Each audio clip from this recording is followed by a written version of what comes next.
പിതാവിനും പുത്രനും പരിശുദ്ധ റൂഹായിക്കും സ്തുതി, ആദി മുതൽ എന്നേക്കും തന്നെ ആമേൻ.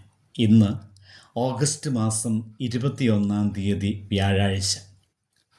2 തിമോത്തിയോസ് 1 5 ആ വിശ്വാസം ആദ്യം നിന്റെ വലിയമ്മ ലോവീസിലും അമ്മ യുനീക്കയിലും ഉണ്ടായിരുന്നു, നിന്നിലും ഉണ്ടെന്ന് ഞാൻ ഉറച്ചിരിക്കുന്നു.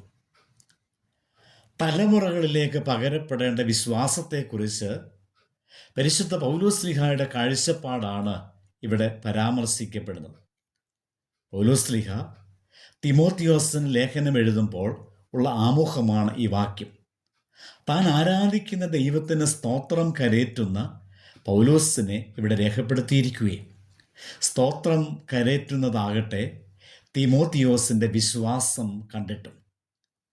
അദ്ദേഹത്തിൻ്റെ വിശ്വാസം രൂപപ്പെട്ടതാകട്ടെ മുൻ തലമുറകളിൽ നിന്നത്രേ. തിമോത്തിയോസ് ക്രിസ്തീയ വിശ്വാസത്തിൽ വളരപ്പെടുന്നതിൻ്റെ കാരണമെന്നത് വല്യമ്മയിൽ നിന്നും അമ്മയിൽ നിന്നും തിമോത്തിയോസിലേക്കും പകരപ്പെട്ടതായ വിശ്വാസം മൂലമാണ്. നാം പുലർത്തേണ്ട വിശ്വാസ ജീവിതത്തിൻ്റെ ഉറവിടമെന്നത് മുൻ തലമുറകൾ അതിൽ ജീവിച്ചു എന്നതാണ്.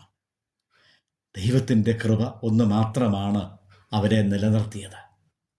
അവരെ വളർത്തിയതായ ദൈവത്തെ തലമുറകൾക്ക് നാം പരിചയപ്പെടുത്തുമ്പോൾ ആ വിശ്വാസം തലമുറകളും തുടരുകയാണ്.